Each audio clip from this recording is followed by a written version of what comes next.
are now listening to the Gabba Gabba Hunt Talks podcast, where we bring you conversations with people connected to the Carolinas underground music scene. Your host, Mike Phillips of Van Huskins. I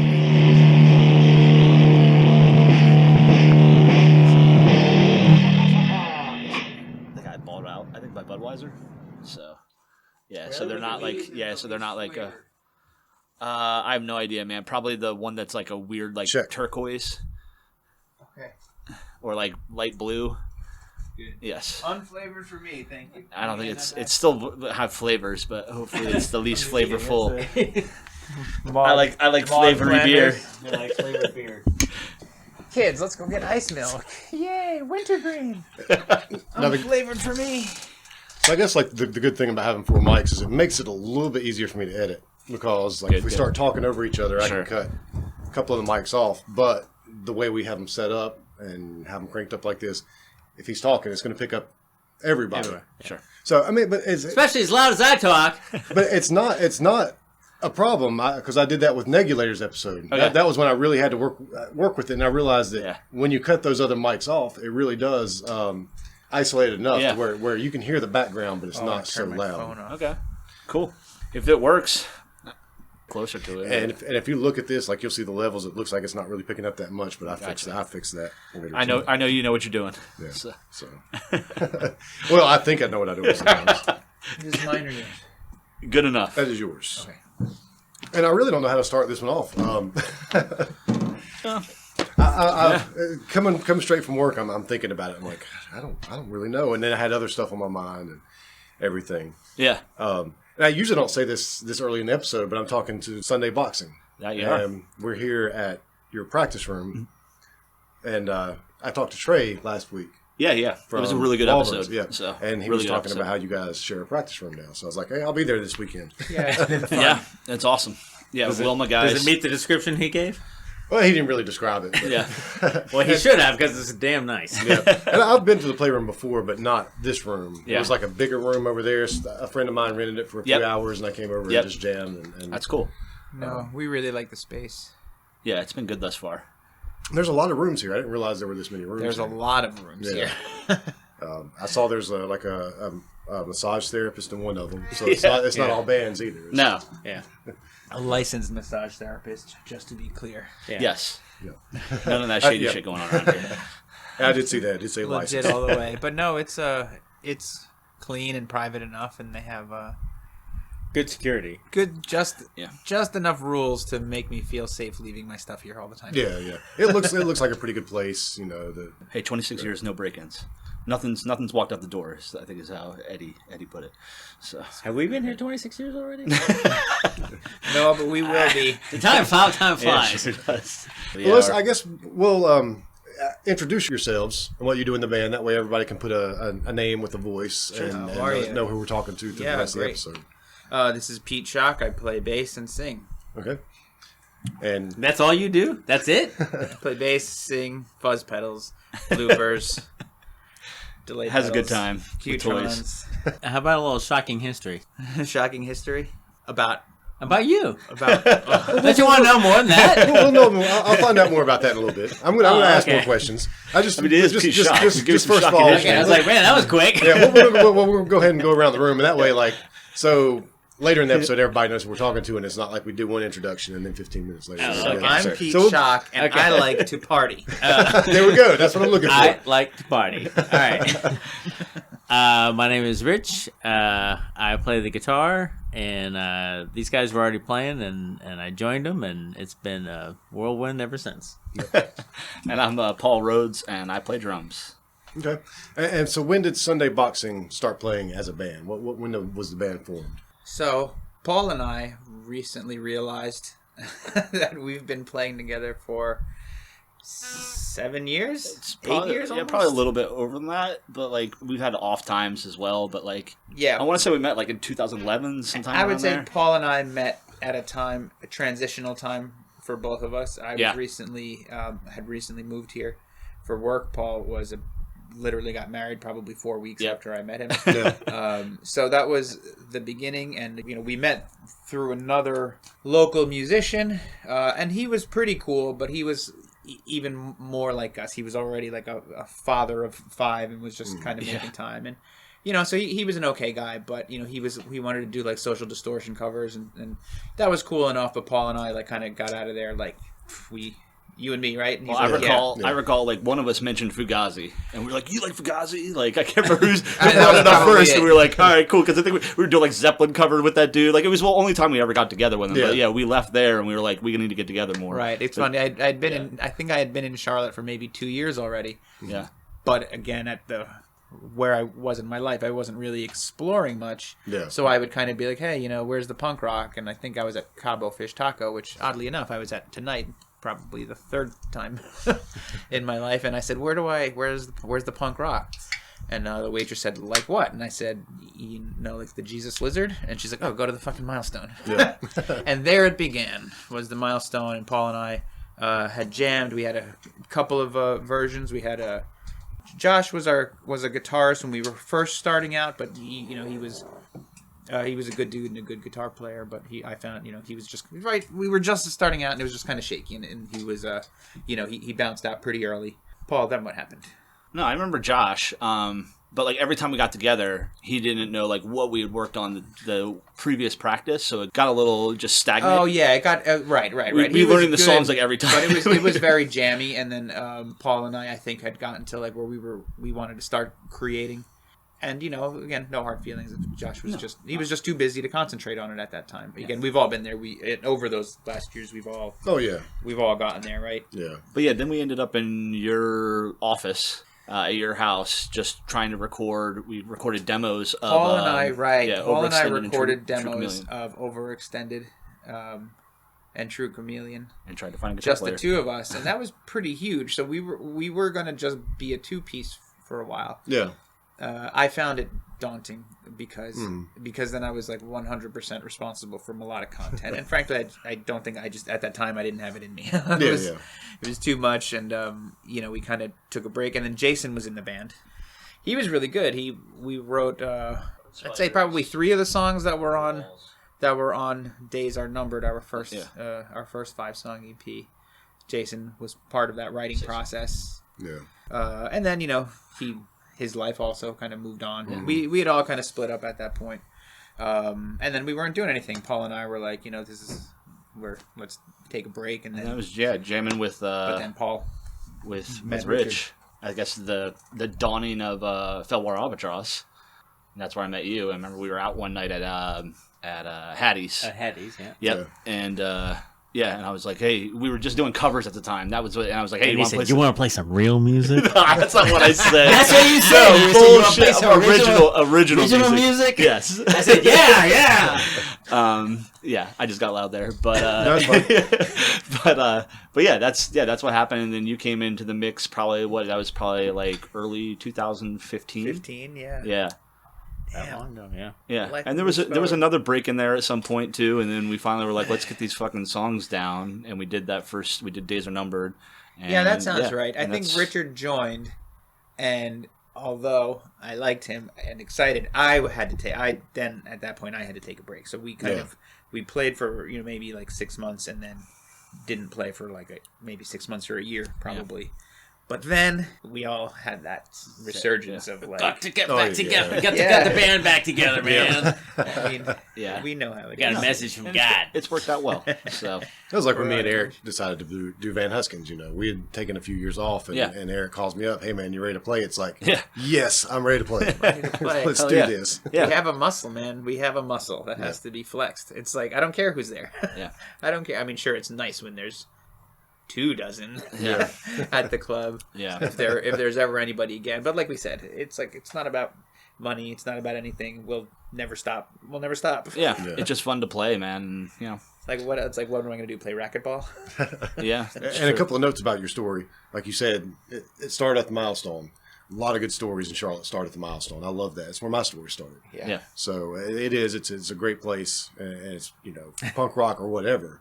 It's there. Yeah. And also, at one point you talked about an ex-member, and you kind of tried to be nice about it and everything, which is good. But that's I might say all this. I just think it's funny how, like, even with Trey, Like you start talking about ex-members, and it's like he gets finished. Man, you might want to cut a lot of that out. I'm like, dude, I'm not going to step on anybody's toes, but sure, you said it, bro. It's just shit happens. Yeah. You know, we've all been in bands. We all know that things happen, and it's nothing. Yeah, I'm not personal stepping on at the end of the Josh's day. toes at all. No, I don't think so. I'm just saying, like, or like saying. Oh yeah, bad no, player. I'm just saying. Everybody, totally. Everybody just We're always nice has people. to make that comment about, well, we're still on good terms or whatever. You know, however, I haven't talked to him. everybody I does don't know it. how But many years. So. at the end of the day, I think as musicians, we all realize that just sometimes just personal differences or differences of ideas, what you want to play. Yeah. It's just it goes with the territory. Yeah. There's Sometimes, no, though. I don't ever feel like anybody ever says anything negative about anybody. Sure. You try not to, but Yeah. there's And definitely if I ever hard do hear, feelings. if I ever do hear it, I'll cut it out because I don't want to cause any Sure. problems. No, definitely not. Unless it's like thinly veiled, and then I'll be like, okay, I can leave that in.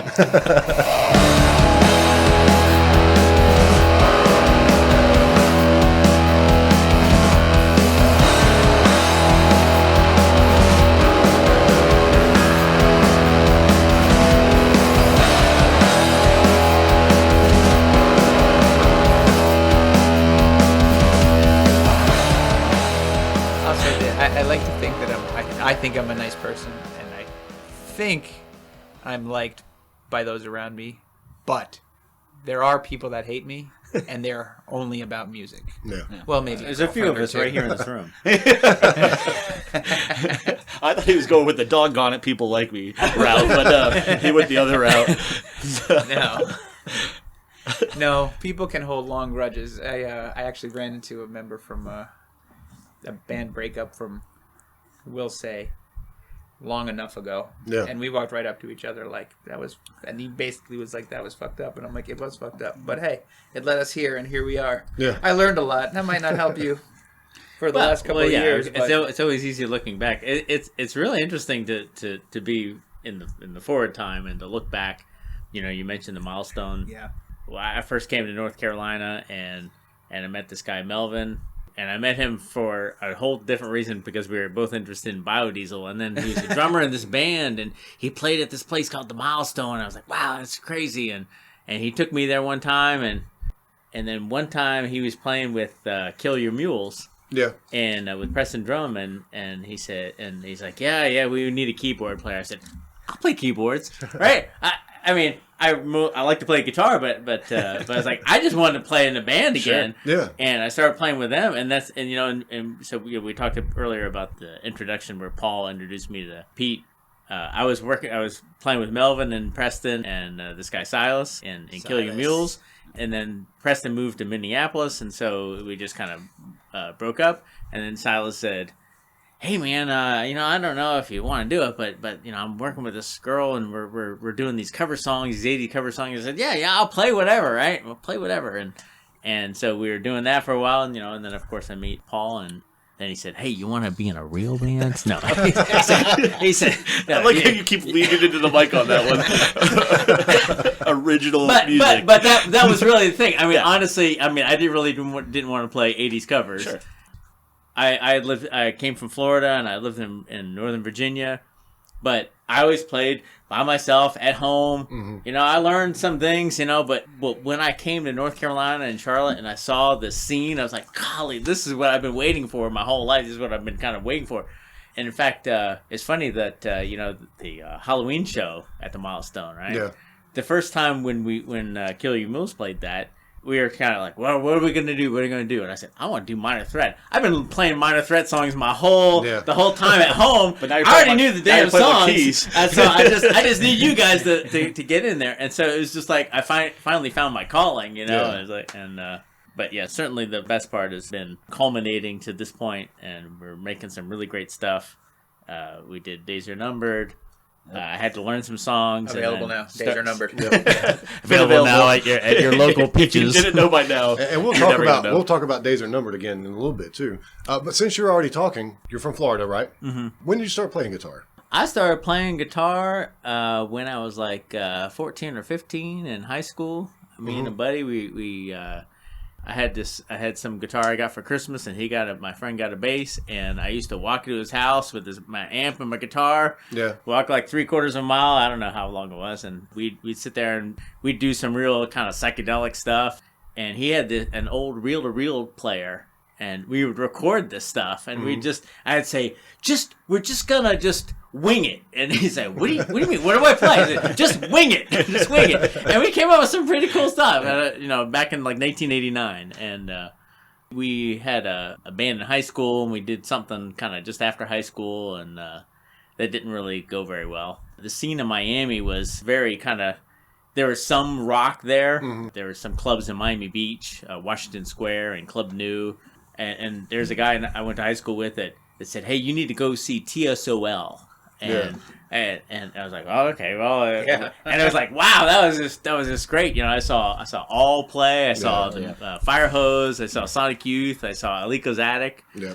But now in Miami Beach, you won't find any of those venues anymore. But I was so happy to have that. I've been self-taught. I've kind of learned from people that I've worked with. Yeah. Just listening to great tunes, and got exposure to Sonic Youth and Dinosaur Jr. and Fugazi, and that got me out of my classic rock. Yeah, that's what I was going to ask. Like when you first started playing, what kind of music were you into? Was it like classic rock and stuff? It was all Pink Floyd and Led Zeppelin, learning whatever licks, And I think a lot of people get, when they start playing, that's what they're listening to. You hear the classic rock on the radio, and you start thinking, man, I want to play guitar like Jimi Hendrix or Jimmy Page. Classic rock was definitely my first love, but by the time I started playing, I actually never really learned any. I mostly cut my teeth on like Anthrax. Yeah, I cut my teeth on punk rock, but I still keep going back to classic rock as an influence. I still listen to God. Yes. Oh yeah, I listen to it all the time, and it's a huge influence to me these days, and Van Huskins in general. Yeah, of course it is, because we still sing those songs. Yeah. So the first band that you had, you said in high school, did you play any shows, like any real shows, or was it just kind of... Well, we played this one place called the Hotel Saison in Miami Beach, but we played all originals, and I don't think that they were really prepared for that. Was it, like, what style of music was it, would you say? Just rock, or... It was kind of like Fire Hose kind of music, you know? And what was the name of the band? It was called Omaha Gigi. Okay. Believe it or not. Pretty good. Like that. Now I want to listen to this band then. And when are you getting back together? But actually, that night we played there, and our drummer had his drums packed in this little Honda car, and somebody broke in and stole some of his stuff, and he borrowed some stuff for us to play that night. But after that, we just like never talked again. We just broke up because of that. It's like, okay, that's it, and which is the weirdest thing, but. Yeah, that's why I like to ask that question, because I know when I was in high school, the band we had, we were serious, but we weren't. It was like we were just playing. We were playing music. We were going to make some music. And then it became serious. But so I always like to, when bands are in high school, a lot of times that is your formative years. You're not really playing shows. You might play at a friend's house or something. Some people start those bands in high school, and then they go on to play the Milestone in places in the same band. I mean, well, I spent a lot of years playing at home. Like unfortunately, it was really boring. It got really stale. Without playing with people. And so even though I like to make home recordings, and it was mostly like things with alternate tunings and instrumental stuff, but it never really developed well. The one thing that I realized is that I can come up with some kind of music or song or whatever, but when you're in a band that has creative people, then they're going to add something that you never would have thought of, and it becomes something different. And sometimes it's hard to let go and to say, "Hey, no, you're going to play what I want you to play." but no, it's like, actually no, their idea was pretty darn good, so I think we're going to stick with that. So the funniest part is that we all think that we have the right to do that, but. Like I was totally like a Billy Corgan too. So I had a band, not to cut you off, but I had a band in New Jersey where I'm from called What Junk a Billy Mouth. Corgan move. And my girlfriend was the drummer, which was fine mostly. We didn't fight a lot, but she wasn't that good of a drummer. Was the problem? She was good enough to be friends, and she wanted to be like a very metal drummer, and she just wasn't there. Yeah. So I was like, well, you could be a really great punk drummer for me, and that would be, nice and simple. But then when it would get to be like, play like this, it became like you're fathering me type of thing. I'm like, oh, I know. I understand as a man that I can't treat you as a woman that way. But as the writer of these fucking songs, you better play that drum beat right. And that's kind of how that goes, and it doesn't work well. So the band breaks up, the relationship breaks up, and, you think it's easier to do that, but it's more fun to let go. Yeah. It's to have a thing, and, it's good to work with people that say, no, try to hear this thing that I'm doing, but mostly let it become soup. You know? Well, it's like with Van Huskins. Eric writes he brings most of the ideas for songs. He writes the structure of the song or the skeleton of the song, and then he comes to us and basically lets us do what we want to do within reason. You know, he might go, just do that and change that. He's the conductor of the band, kind of. There are a couple of times when he's come to me and said, "This is the idea I have for the bass line," and I always start with that, but it always turns into something just a little bit different. And he loves it. I mean, it just works. He always goes, "That's kind of how we that operate. Works even better than what I was thinking of." But we've worked together, me and him, for almost 30 years now. So that's awesome. Yeah, you get the 3-piece. It's like total. It's democracy. You know, it's like 2-1 on every decision. So what do you think? What do you think, Richard? What do you think, Peter? I mean, I love bands with 2 guitars, but I don't have time for that many friends. It's true. It's true. You don't know that many people. I don't like that many people. So Richard was there. Did you want to say anything else? And I'll just let you know, I'll edit the crap out of this. It was there. This is all gold. So I'm sort of building. You don't have to edit anything. It's all gold. That all happened when you were in Florida. What was your first serious band that you felt like was your first real band? That's the thing. Is really it wasn't until I got here and Kill Your Mules. That was the first one. If you love something standing free, gotta breathe, bleed. No knife, no hammer, no gun, just a dollar. The old timers are setting fires in our heads, in our heads. What can we do but gal the bed? What can we do but gal the bed? You gotta burn, gotta burn, gotta burn, gotta burn, gotta burn, gotta burn, gotta burn, burn, burn. You gotta burn, gotta burn, gotta burn, gotta burn, gotta burn, gotta burn, burn, burn. Kill your muse, kill your muse, kill your muse. I just recently discovered Kill Your Mules. Actually, I guess that was during the few years that I was out of the scene. Oh yeah. And Regis Murphy recently posted about it. Yeah, Regis was our biggest fan. And when he posted it, I was like, I gotta check this band out. And I went and listened. I was like, this is awesome. So I actually played either this past weekend, not this past weekend. I didn't do it. Yeah. The last time I was on, Yeah, or you the time before that. Kill Your Muse. Yeah. Preston was playing in the Weekenders, and he had these songs that he had because he was playing drums in the Weekenders. So he had these songs, and I asked him one time. I said, "Hey, why don't you just have the Weekenders play these songs?" He says, "You know, the thing is that I want to play guitar. They're not playing it the way I hear these songs, or something like that. You know." I was just glad to be part of it because it was, they were playing, and then they just needed a keyboardist, and I just had enough skills to kind of get in, and but it was really fun. It was funny the very first time we played at the Milestone, Preston says like, "You're not scared to play in front of an audience, are you?" Because it could happen, you know. Was that your first time playing in front of an audience like that, or if you did? Or... Yeah, well, ever since Florida, it was first time here, But I said, I don't care, you know. And the thing is, for me, you know, there are people who play at venues that are that's an acoustic guitar and singing. It's like that would be a lot harder than playing in an ensemble, right? Yeah. And so I was like, as long as I'm part of the group, you know, I don't care. I mean, but it was really fun. And eventually, you know, we played some things where I got to play guitar on it. So I kind of got in. So when we played the Minor Threat in the Halloween show, and then we played a series of television themes kind of songs. And so I played guitar on some of those, you know. But it was fun playing keyboards too, because it was just kind of, I mean, I'd take the drumstick and I'd bang it on there. In fact, my keyboard's still messed up today. The little pitch shifter thing is broken. I have to tape it down because otherwise the thing just Why hit it with a finger when you can burn it with this because I was lighter? hitting it with the drumstick. Pow, pow, pow. I got to play with a reunited Kill Your Mules, and it was super fun. Yeah, that's right. Because I had last heard year's of them. back to I school. met Richard after they had broken up.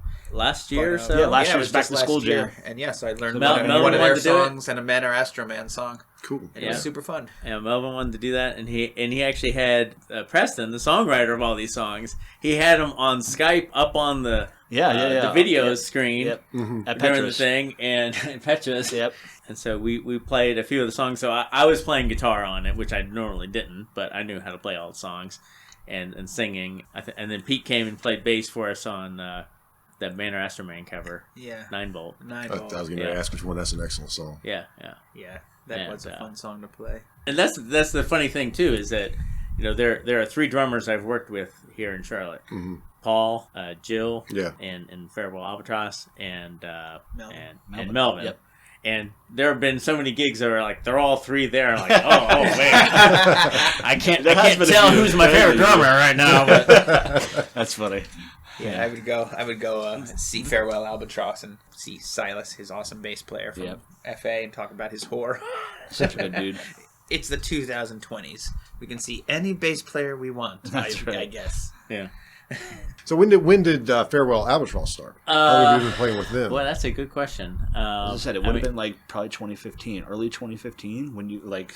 As I said, the first like, incarnation, like before. Did you like join us both and, at the same time? That was where the singer Drea Adkins and Jill, they were at some show and they said, I don't want to be an audience member. I want to be up there doing it or something like that. Mm-hmm. And so they kind of got together and they got Silas into it and Paul into it. I don't know how you got into it, but Drea ended up asking if I wanted to play drums, and I know Jill was playing keys at the time. Oh yeah, and Jill was playing keys. Yep. Yeah. And then like right around probably after Christmas that year, so it was probably like Christmas 2015.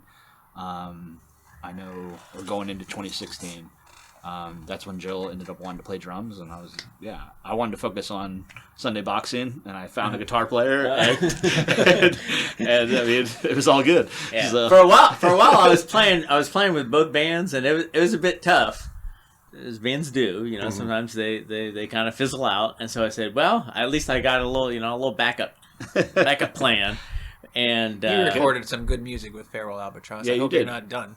Yeah, but, I hope you're done. I hope you're not done, but I am happy that we're still together. Yes. Yeah, I'm glad we're... If I have to pick one... I was doing both, sorry, and girls. it was kind of tough. It was kind of like and Silas. Thursdays I'm with Sorry, Farewell girls, I love all of you, Albatross, and Friday I'm with Sunday Boxing. But, that's what a middle-aged man can do. He can do whatever. I can practice with 3 bands if I wanted, darn it. For me, Richard was being seasoned in all that time in his bedroom that he wasn't playing with anybody, because finally for me...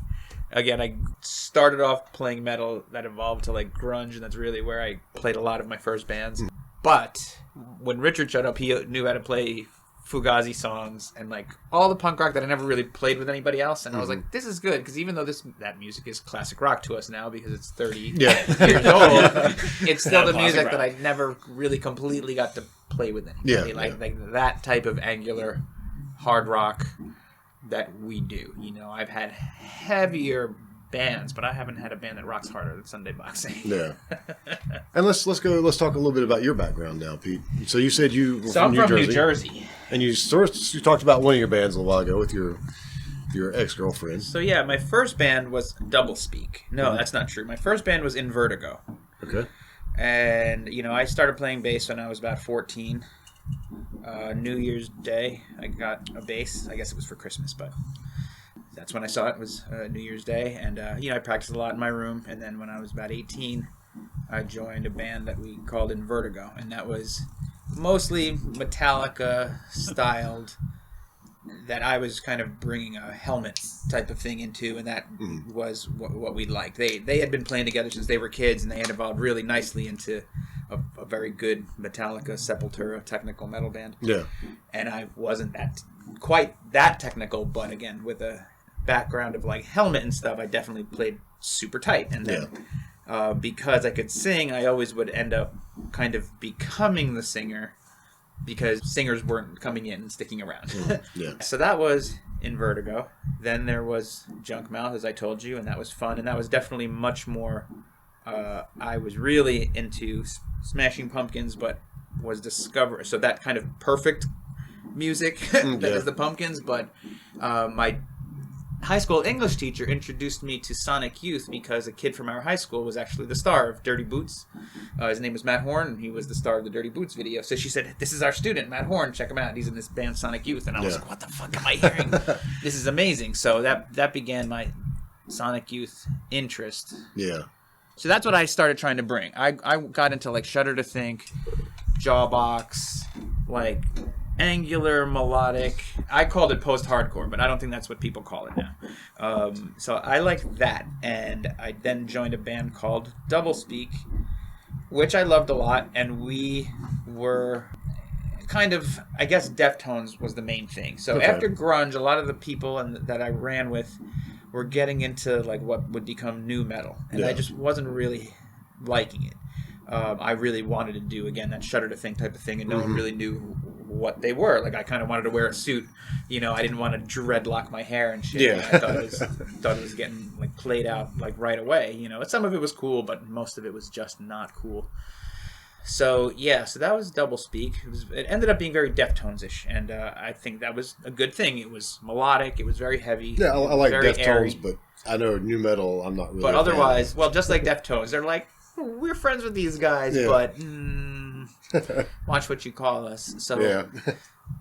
so Doublespeak lasted a while. That evolved to Time is the Killer, which was kind of the same band, but we changed drummers, and I thought we got much, much tighter. We were opening for Godsmack, which again I don't like, but I liked getting the gigs. Yeah. God Lives Underwater, a lot of God bands. Yeah, there was a time in the 90s when that happened. Yeah, so that was there was a great scene in New Jersey. There was Stone Pony was there, played with Helmet, you know, in like a 99 capacity type of show.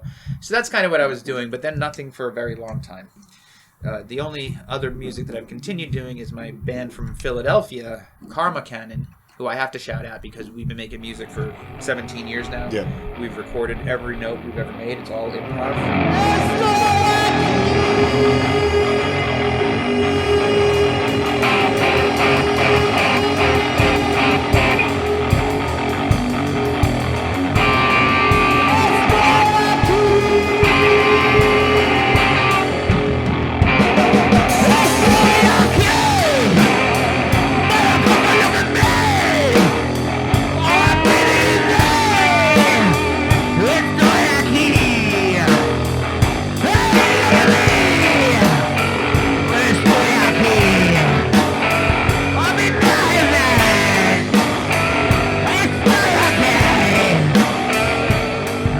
Yeah, we tried to write songs and we can't do that. So it's 4 to 5 to as many as 10 of us. Yeah. That make this music, and I'm very proud of all that. It's very random. That's It's like on my Bandcamp, very random isn't it? music, and this I think is it's on Bandcamp. yes, it is on Bandcamp. So Karma Canon, worth listening to. Oh yeah, I liked it. So yeah, that's that, and then but otherwise that's my Philly thing. Where I still travel there. Well, again, when there's no coronavirus, Yeah. to make music with those guys, it's very freeing to me. Mm-hmm. It just comes out. Yeah. And with these guys, we work really hard to make music. Oh yeah. Like our jams are cool, but that's not what we do. We craft them. You know, songcraft is what we're trying to do here. We all came from classic rock, and you know, through punk rock, through metal. I mean, I love all of it. I think we all like Journey. Yeah. You know, we all like. He perked up a little bit. We all like Fugazi. I only really like the first album. The You only like the old Lifetime stuff. on side 1. Track 1 is the best. And I like pretty much every Fugazi record. So A repeater. So yeah, but then once I came here, it's Paul up and I there. started working. you know, on the Cotaker. And it was just kind of slow by design, and we were both Yeah. like, "We're here at the same place. Let's get there." And yeah, I mean, we're really kind of just hitting our legs, even after all these years. Like with what we just went in and recorded and just finished a week ago. It's definitely the most representative music of what I want to make right now. Yeah. And It's really good. I I can was only listening- do it with these guys. I was listening to it some earlier today, well yesterday, today, and we'll talk about that a little bit as well. Too. Thanks, Yeah. But, you know, New Jersey was great. We had, like, a stoner rock scene was tremendous. Monster Yeah. Magnet was our friends. Like, we know these people, Halfway to Gone and Solarized, and just, like, a lot of amazing hard rock bands that came from New Jersey, and that's really what I was around after. So, yeah, it was that metal, it became grunge, became new metal. But then by that point, I discovered that stoner rock scene, and that's really where I hung out for many years. Was where I grew a lot. Was in that kind of field, and I still bring a lot of that to what I do here. I think. I mean, I am stoned all the time, so. Yeah, that's what we say. We're like, you know, Van Huskins is a stoner rock band, but we don't really play stoner rock. I can see that. Yeah, definitely some of the tracks. Yeah, definitely. I've never gotten high to your music, but Well, it comes through sometimes. Like the Sure. stoner thing comes through, but mostly like our little Black Sabbath Yeah. tribute riffs that we put in. And, hell yeah. but Yeah. Best band ever. so when did you move to Charlotte? You said it was about. Oh, it's been about 11 2011. years. Oh, no, it's been about a long- 2009. yeah, 2009. So again, by 2000, let's say 12 or so. God, it might have even been longer, Paul. But Nah, 2012 or so. I want to say it's 2000. that sounds about right. Yeah. 2012. It was a year before now. Some A year year before before now. today. Yeah. So when I first moved here with my family, that obviously took priority. I wasn't exactly hunting for new music. I'm not even a huge drinker, so I was mostly happy to be home. But again, you get the itch. I had songs in my fingers that I had to get out. So I mean, I play bass and guitar. Mostly I like playing bass, but like most bass players, I own a bass. So when you show up to a band, they're like, "Well, we need a bass player." I was like, "Great, I got you." Yeah. They're like, "Thank Christ," because we don't know anyone else that owns one. So I think what people forget is that the bass player really does control the foundation, the melody, the whole sound, really. Oh, I agree. Yeah. These two bass players, man. These are biased opinions. Brought to you by Van Huskins and Sunday Boxing bass players. Wait until I break up my steel drums. We'll see who's creating the melody. But that was kind of what I was getting to, because I think a lot of people, when they take their time off, it usually is because you're at that certain age of life when your family is what you're focusing on. And I think we're all probably around the same age. So we've probably all been there or done that. Some still doing that, and but you find ways to keep playing when you can, or when you can. And that's like me. Like I told Trey in that last episode, my daughter's at that age where I finally kind of have my life completely back. Sure. So it's a lot easier for me these days. But I remember what it was like when I was trying to balance both of them. Yeah. Yeah, it can take a lot out of you. Even like the being in a band can take a lot out of you. If I go and just thinking about that history of all those bands I just mentioned, like with one of them, there was a level of promise of like, again, you're getting gigs, you're getting reviews and things like that. And then it kind of becomes about that. And it did. And it's like 3 years and it became about that. And then one thing falls through. And then a fight, and all of a sudden, like, you don't have your friends anymore. Because you got together because you were friends and you want to drink. And then all of a sudden, it's like you're focused on this thing and you're fighting about little stuff. So, yeah, money killed rock and roll. I've been through that, and things happen. So. Yeah, it sure does. Except it wasn't money that killed it. It was just, just friends arguing over stuff. Yeah. But like you said, money killed rock and roll. Ain't gonna happen here. So. Exactly. Yeah, better not. Money ain't gonna kill it. So. Money is not going to kill us. That's for sure. Yeah. We don't have it. Coronavirus will do it before money will. There ain't no money. So I don't really know, like, even big bands, like Green Day, for example. How are they going to navigate like a post-COVID landscape? Is it? Are there going to be big shows in the future? Are people going to feel? I mean, I hope we get to a point to where we do feel comfortable. I think I just coughed a minute ago. I'm like, I'm sure everybody in the room looked at me like, Nah. We did. because I would too. I'd be like, So when are we going to feel comfortable going back out to shows, and when is there going to be money in rock and roll again? I don't really think when the there's a whole lot of vaccine money comes around, I guess. I mean, there's already people out there obviously feel comfortable going to country shows and shit like that. So I mean, seriously, I mean, And Myrtle Beach. That's some rebel music, man. It's not punk rock. It's country music. There's people willing to go out right now. And There are, and I think it's happening a lot in South Carolina. Apparently, it's happening in North Carolina too. It's not supposed to be happening, but it's happening. Yeah. I don't know. I'm not there yet. No. Vanilla Ice had to cancel a show. To me, it's like, what's happening? That's right. Where does it go down? There's a cancel show since 1991. I know June 26th, there were bands locked and loaded, ready to go, and I'm like, Yeah. y'all have hell to the fun. no, man. Y'all have fun. I mean, but honestly, though, up until the last 2 weeks, we felt like things were getting better. You hear about like things leveling out, and New York Metro leveling out, and Jersey. But now they're keeping people away from those states, or the people, obviously the people in control of those states are keeping people out of there if they've been to certain areas, and it makes sense. And I don't know when we're going to feel safe again, but it's at least 2021. Yeah. So yeah, I don't think there's going to be. I don't think there's going to be a Van Husken show this year.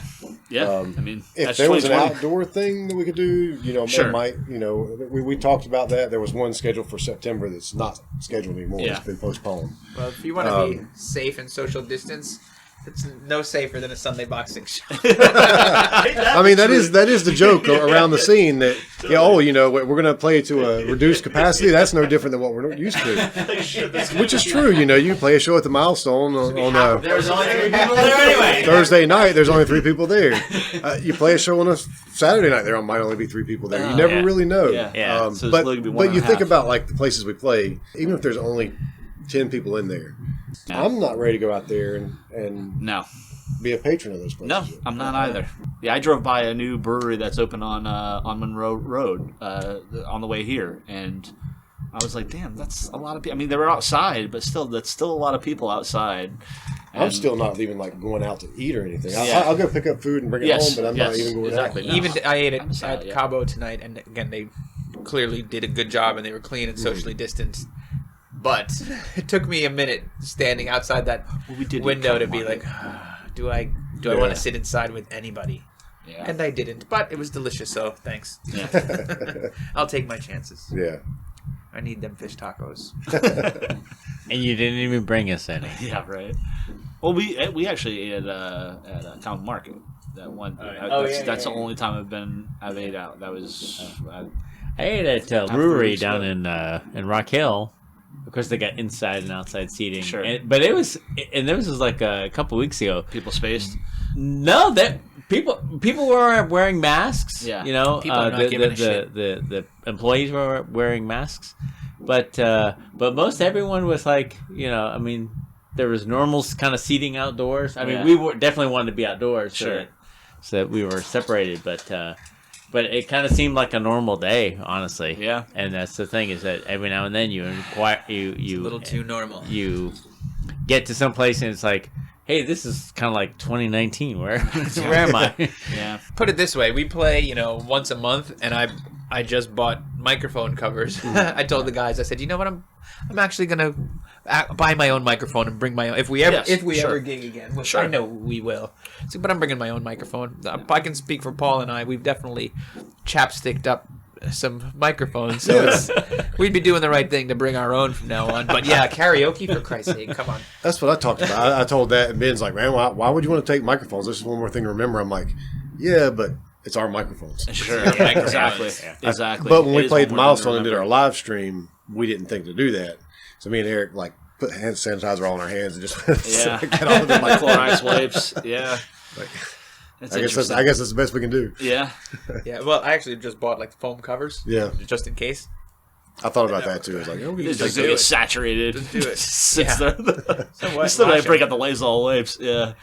Hey, Lysol kills COVID, so let's start eating that. Yeah, dude, we should start eating those wipes. So you heard it here first. Eating Lysol wipes. Yeah, they don't flush right anyway. Didn't Trump just say that the other day? Yeah, they don't flush, so you gotta just. And why would you have it in the bathroom to flush anyway? I guess if you're cleaning the bathroom, but anyway. So, Paul, we really haven't talked about you and where you got started, and do you even know how to play drums? Yeah, I mean. Tell them about how I taught you how to play drums. I'm looking in Peter's direction. I'm just like, wouldn't you get one? I guess, yeah. I mean, same type of influence. I grew up on classic rock. My dad had a rad record collection that had like Jethro Tull and Creedence. Your dad is the awesome. Moss, the Beatles, Cream. Joplin. that's where I learned about all those bands was from my dad. Yeah, totally. But he had this awesome stereo that I never got to mess with, and he didn't really play records. I remember just seeing him there was a hallway closet where the records were, and it was like I used the record player more than he did, and it was typically when it wasn't there. I had an older brother, and he was into that classic rock. I mean, I probably got in classic rock when he did, off my dad and stuff. My dad had a real player. I was talking about the stereo because it was all nice, and he had a real player. I remember he had all this live Zeppelin. I remember him asking him one time hey, can you put this on? But I remember the first Hendrix song I ever heard was When Cries Mary. So yeah, that kind of stuff, and then but then Nirvana broke, and I'm a little bit younger than everybody, I think, as far as getting into music. I'm 104 years old. Well, how old are you? You guys were already into music. I'm saying when I'm not that young, but you guys, I think he's were 12, playing. I think. Yeah. Anyway, this was 91. So yeah, I was about to be 12. So you were 12 in 91. Yeah. Jesus. I was out of high school, David. Or 11. I was 12 throughout most of it. Yeah, exactly. So Nirvana broke, and that's when I got started playing music. And that's when you broke your cherry. Yeah, pretty much. So, but everyone else was playing. Kurt Cobain broke Paul's cherry. Well, I mean, That was part of it. I think for a certainly. lot of people. But yeah, I mean, anyone my I'm age, anyone that's 40 years old, would definitely, I think, say the same thing. So, as I said, with the older brother, he started going out to shows. I mean, obviously, he was into the same kind of stuff I was. Well, not obviously, but he was, which was cool. Where I got the same stuff that he was into. And he took me to my first show, Lollapalooza '93. That had like Alice in Chains, Primus, like Tool was on that. Damn. Yeah. That was a great one. I was at that show. Not at that show, but I saw that tour. In Philly? No, or? mine was New Jersey. So I L7, grew up think. outside of Philadelphia. Dinosaur I was in the old Jr. folks' home. Fishbone was on that bill, weren't they? Holy crap, that is the best band ever. Yeah. Rage Against the Machine was on it. They opened up. Yes. Dude, yeah, it was Alice in Chains, Primus, fucking Dinosaur Jr., Rage Against the Dinosaur Jr., Machine. yeah. But yeah, so I started getting all that, and like my brother, I remember he went to shows at the Troc, which is recently shut down. That was like the theater. Yeah, God, I saw so many cool bands. it started out as like a burlesque and like that kind of stuff. Like back in, it was an old theater in Philadelphia, near Chinatown, right next to Chinatown. But once the Wawa, there was a Wawa out there, this convenience store that shut down right down the road. The Wawa shut down? How did Yeah, the Wawa a couple shut years down? ago. That's what I'm saying. It was all inevitable. It was going to happen. Philadelphia's The changed. Wawa shuts Change down. The is Troc's going to shut gonna down. But I saw the first show I saw at the Troc was Fishbone, one of the best shows I've ever Oh seen. my god, they're one of the best But yeah, bands I've ever my brother seen. saw Tool at the Troc. I didn't get to go to that show. Tool at Yeah, the I was Troc. too young, and Failure opened, and that's how I got into Failure. This was '94. The first show I ever wanted to go to, though, was Metallica, Guns N' Roses, and Faith No More opening up that show in Philadelphia.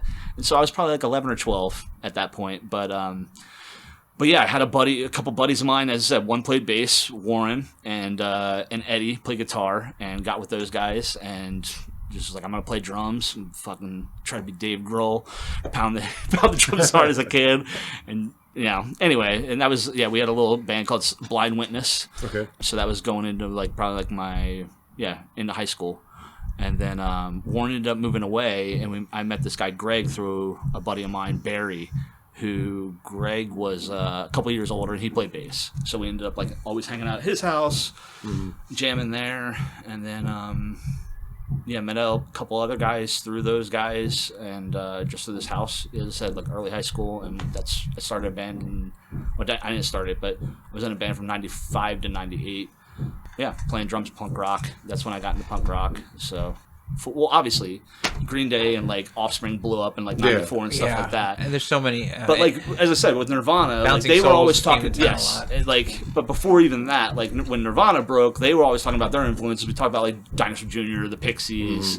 And like it was all grunge for me, obviously, when I first got it started. And the single soundtrack, we've talked about that. The single soundtrack is the greatest record ever made. It says everything. Yeah, I've seen that movie so many times, and I have actually never watched that movie. Really? Yeah. It's worthwhile. I can't say it's the best. You and movie me, ever, buddy. but it's worthwhile. It's worthwhile. I saw that movie in the theater at least 2 or 3 times, and I've You'd seen think that the time that I grew up in, I would have actually seen that, but I've never seen it.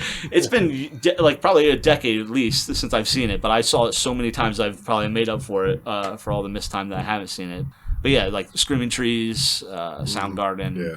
I mean, Alice in Chains was definitely a big deal. Alice to in me. Chains. I guess like what I liked about grunge, it was a perfect meeting ground of classic rock, punk, and metal. Yeah. Because when I was just only 5 or 10 years earlier, like punk kids and metal kids, like were not friendly. Yeah. Like it was truly like, okay, if you want to hang out here, okay, you're actually pretty cool. Cut your hair if you want to hang out with us. Like that's what it was like. Consequently, the punks are the most, again, growing up in a church, videos with punks and mohawks, they were presented as, lowlifes. But in my life, deviants. But in my life, they were the most giving, the most accepting of like homosexuals and different races and things like that. So it was like punks to me were like the most open, and then that kind of evolved more though I guess punks were picked on by metal kids more than the opposite. Yeah. But yeah, somehow in grunge, Nirvana helped bring it all together. They really did. Yeah. I mean, they're the reason I listened to Sonic Youth and Dinosaur Kurt Jr. Cobain's best Pixies. quality is that he had good taste. Yes, he sure did. Yeah, he did. And he was like, I like Meat Puppets. I like Meat Puppets, and I like Black Sabbath, and I like the Bay City Rollers, and I like the Carpenters, and and it was like, okay, it's okay to like all these things. Yeah. Oh yeah. And I will state real quick, this will probably be the first episode I have that has a drum beat behind it. I'm sure the microphones will pick that up. That's true. Yeah, there's a guy practicing in the next room. I have to at least see that go. You do have to bring it up. Yes. You know what? If only we We're gonna call him Tom. Actually, Tom that's just something I Tom. recorded earlier that I just put in the background here on the boombox. Yeah, you were really just exploring the space with the drums, and I wanted to check it out so I can see where it can go. But yeah, so that's the grunge scene is what got me started. As I said, Blind Witness, and then ended up, my brother ended up seeing NoFX before I got to see him and stuff like that. I remember him having Ribbed and White Trash, Two Heaps and a Bean on CD, and listening to those, and then just getting more and more involved in like the that SoCal like punk scene. Yeah, like Lagwagon and Face to Face were like the two big ones for me. You know, like as I said, Green Day broke, so I look back at their roots and like they were on Lookout Records, which obviously, they had Screeching Weasel. Yeah. They had Avail from fucking Richmond, Virginia, who's still one of my favorite bands of all time. So, Avail was a good band. Yeah, and they started on Lookout. I guess they started on not their very first record wasn't on Lookout, but their next three I think were all on Lookout. But anyway, great band. And then like you had mentioned, I started finding stuff more around me, which the Bouncing Souls, Lifetime. Once I started finding local music, Fire. that's true. I mean, we're talking about classic rock and stuff, but honestly, everything changed. Once I started going to clubs. Yes. Yeah, same for me. I mean, when I discovered the Milestone and saw what people in this area were doing, and then like touring bands as well, but like just people in this area, I was like, okay, so this is a little joke band that me and my buddy have. I mean, he was going to Milestone with me. We were like, we looked at each other like, we can really do this. We can do this. Hell yeah. Hell yeah. Hell yeah. And so that was what it was. It was local music opened my eyes to like, you don't have to be like Axl Rose to be in a rock band. Sure. Right. Yeah. You can You just just be gotta like, do I can be in a rock band. Yeah. Anyone Let's can do it. this. But like to give the Souls credit, and of course Lifetime, like both of those guys has put on like the most amazing shows. They were always at the Troc, which is probably like 900 capacity, 800, something like that. It's a big theater. It's not large. Right? And they would just put on these punk rock shows in the mid '90s that were just like the whole place. You could feel just it. Like fucking groovy riot. yes, and it just I saw Bad Brains there. A Riot almost Propaganda broke would out come there. through. Brag. No, I mean there's so many good bands. I saw Foo Fighters on their first tour there in '95. Just so many good bands that come through there. So that was really like coming into that scene. And so as I said, I played in a band in high school for 3-4 years. We were called Nihil or Nihilism, like nihilism. I've heard it put as Nihil. I've heard it has Nihilism. Yeah. But we were called Nihil, like nothing. Like we were 15, but we couldn't think of a name. It's like Very nothing. Dostoevsky. Yeah, exactly. Like our first cassette was called A Brighter No Future, and we literally stole that right off a fucking cover of Alternative Press. Yeah. That had I remember that it had Tim Armstrong on the cover, like a profile of him with his Liberty mohawk.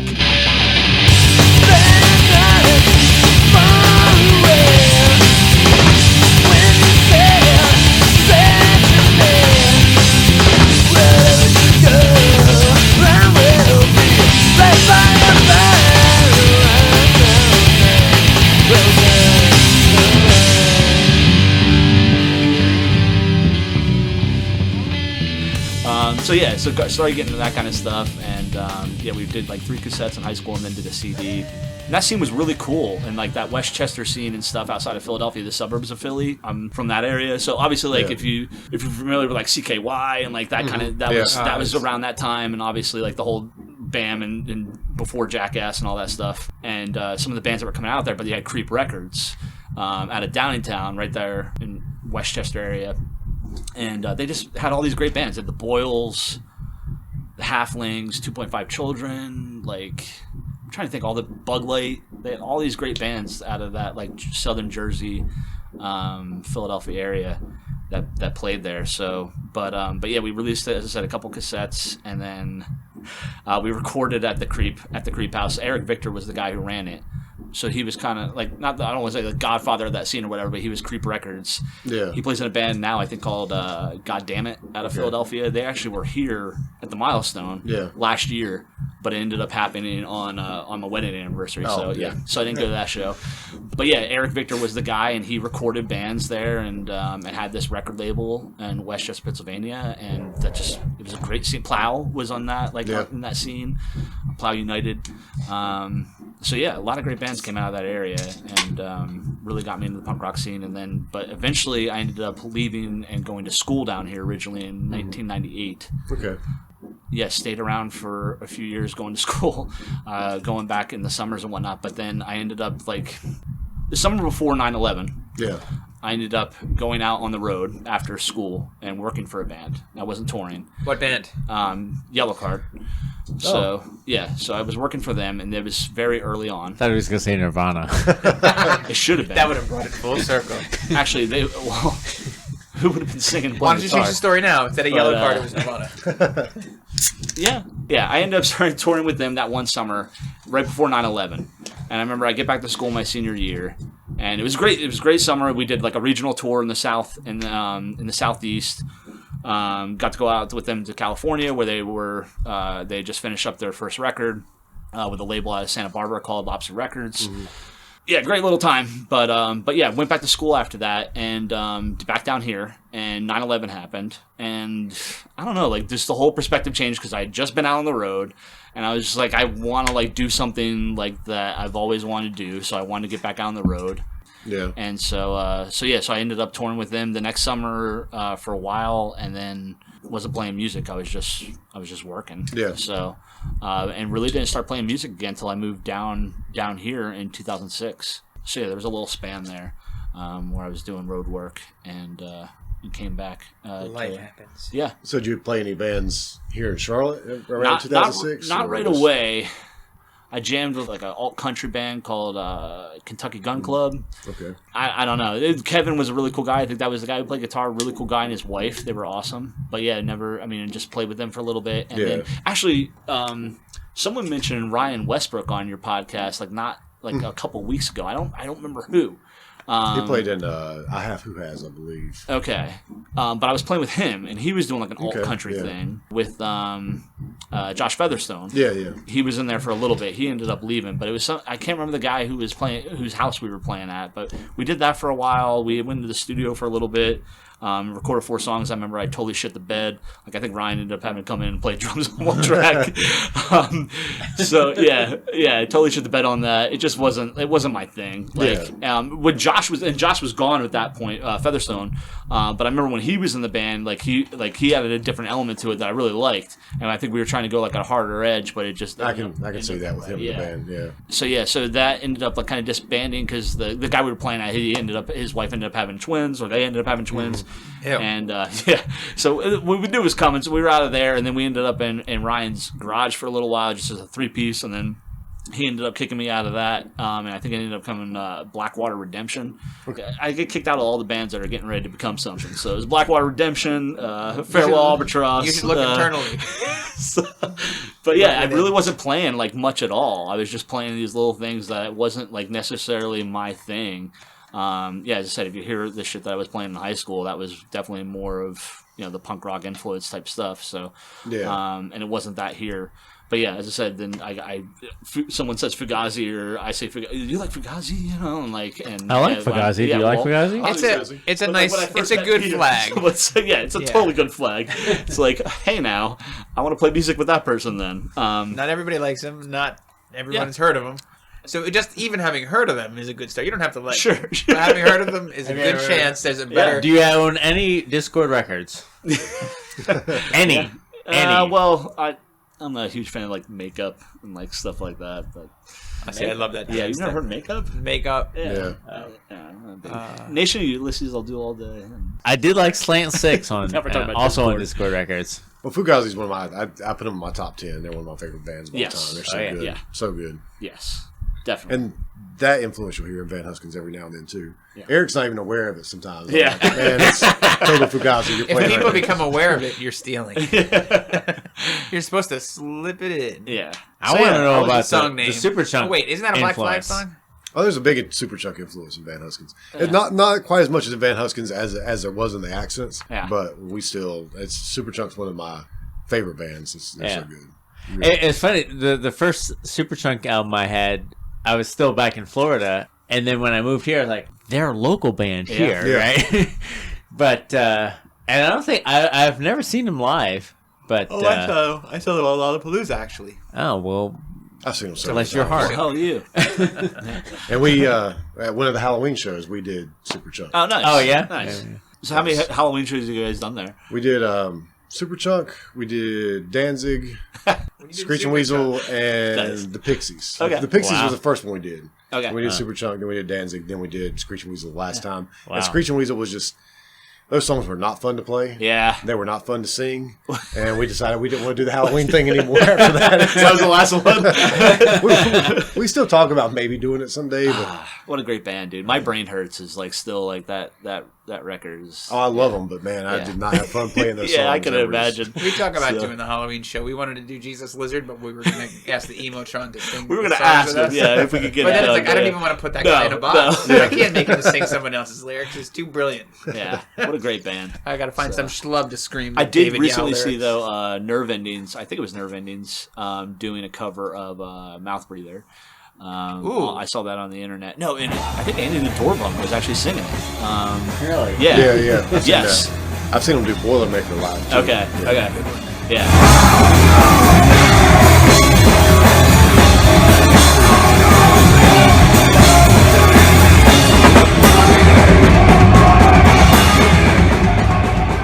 I think they did Jesus Lizard at some Halloween. Did they? Maybe not the Milestone, but that. some Halloween show. We thought about it. It was an idea, but then Now we got to think of an even different. Forget that's it. We're a going to do dumb Familia idea. Miranda songs, which is a Mexican post-hardcore band. They're like a Mexican Fugazi. If you haven't heard of them, Okay. check them out. Familia Miranda. Fucking excellent. Yeah, we're just gonna do Paul Oh Westerberg. my god, it's so good. Oh yeah, we can do some replacements. Let's do the max. I'll do replacements, man, all No, we're day. not doing replacements. We're doing Paul Westerberg solo from the single soundtrack. Oh, we'll just do those songs back and forth. You gotta throw in a couple of replacements from Tim, man. As I say, I think it was the first year that we did the Halloween thing that there were two bands that did Nirvana. Oh, really? I bet. So you can do one that somebody else has We done had actually before. talked about that as well, but like doing songs that they played there in Yeah. 1990.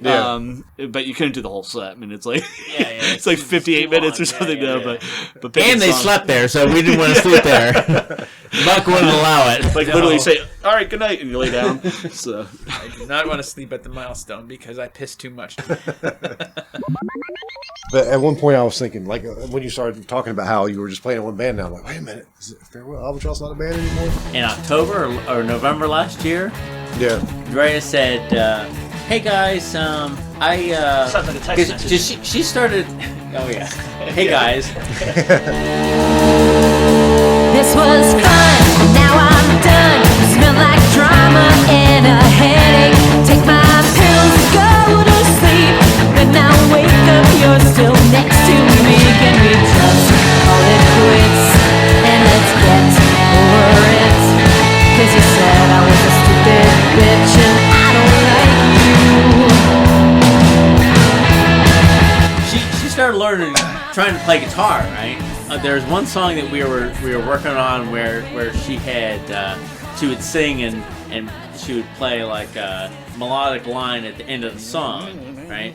But the thing is, she hasn't learned how to play guitar and sing at the same time. She's Yeah. a great singer, Yeah. but she can't play guitar at the same time, right? It's hard to do. Well, if you're not already playing guitar, right? So like I play guitar and sometimes I sing with it, you know. Yeah. But she's a singer, so I think it's a little maybe it's a little harder to go the other way. But she's just said like shit, I don't even remember what she said. But she's just like, hey, let me take a month to just do my thing. I'm working on some songs or whatever, and then we'll get together. And then December happened, Christmas, New Year's, then blah blah blah, some time, coronavirus. So it's just like all these things, and it was just kind of. I mean, I was busy with these guys, so you're so not officially like broke up. You're just still No. just on break, on hiatus. I've seen Jill a couple times since then, and she's like, "Hey, yeah, we got to get this going." And she's counting on me to like bring some more material so we can do this new thing. And I'm like, well, it's like every time I have some kind of creative thing, I think, okay, is this Richard's thing? Is this Sunday boxing? Is this Farewell Albatross? What bucket does it fit in? Yeah. And so many choices. Yeah. And Poor bastard.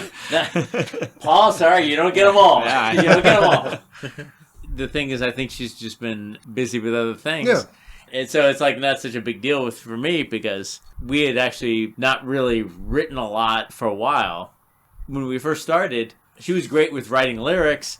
I would bring the music.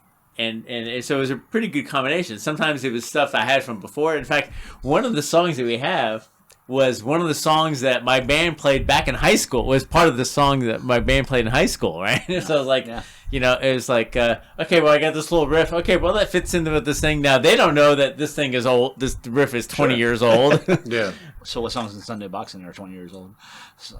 None of them. Spiders. No. But I do find, we have a song, Local Hero, that we just recorded in the studio. And are we recording? Yeah, it's recording.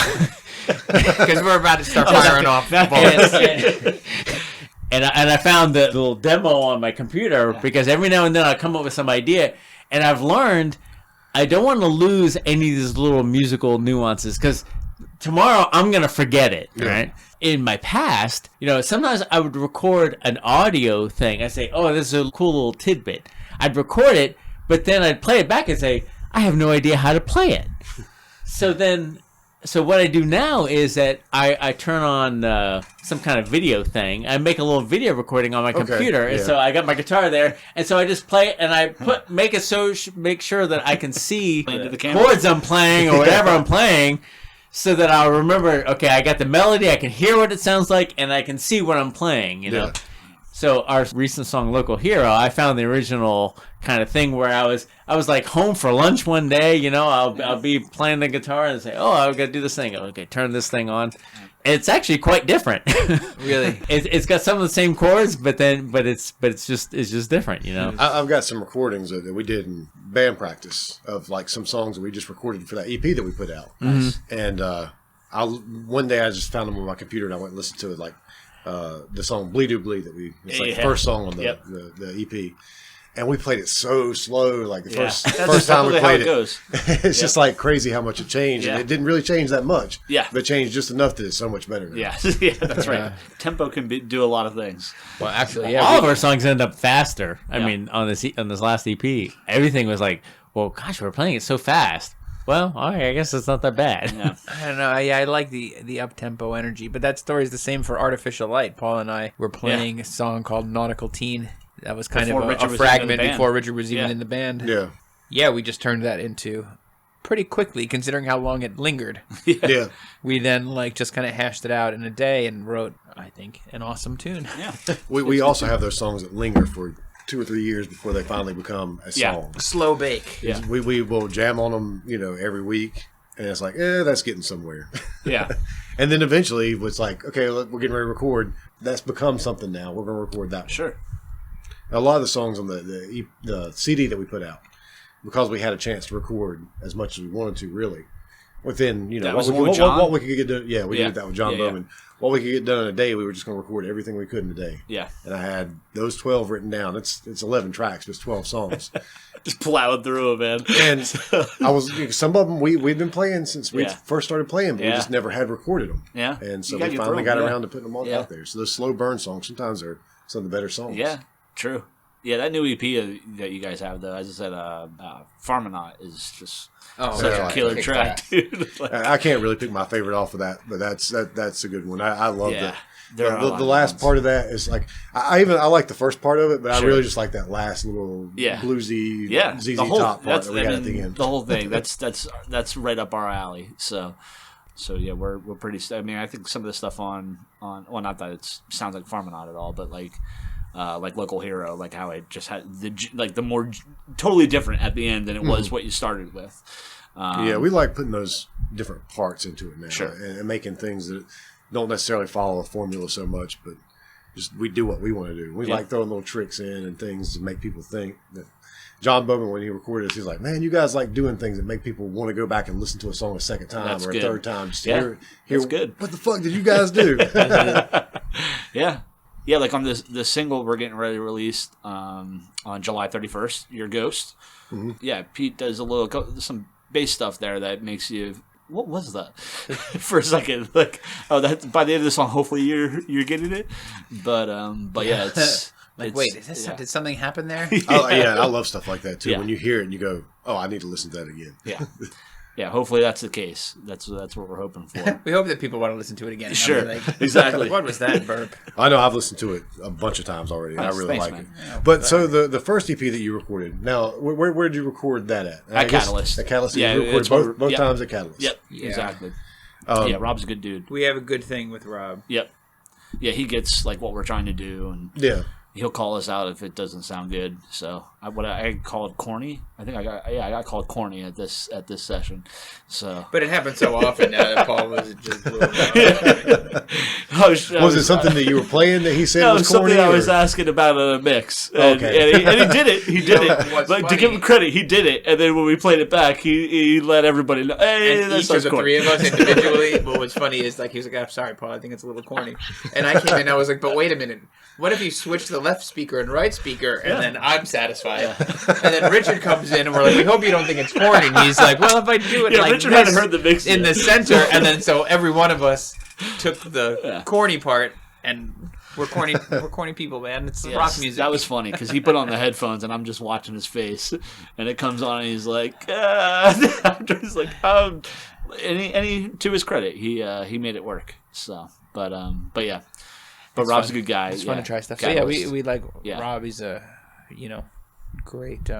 We say we produced the record and he engineered it. With of Yep. course we accept his guidance, and he Yeah.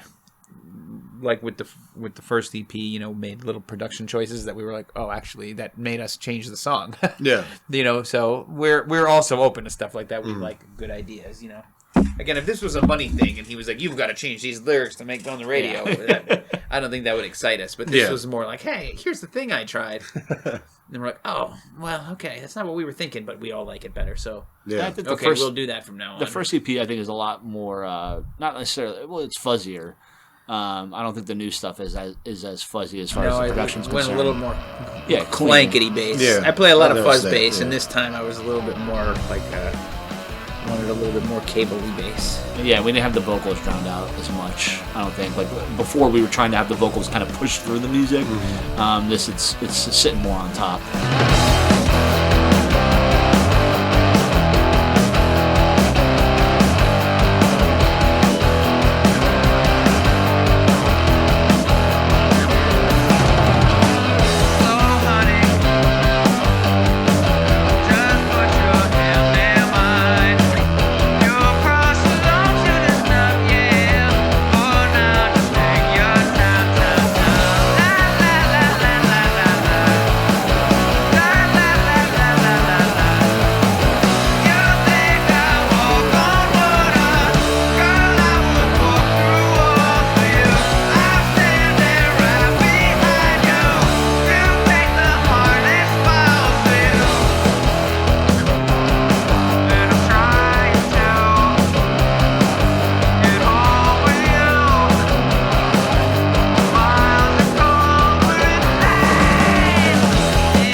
From the music that we listen to, we all have we want to bury our vocals.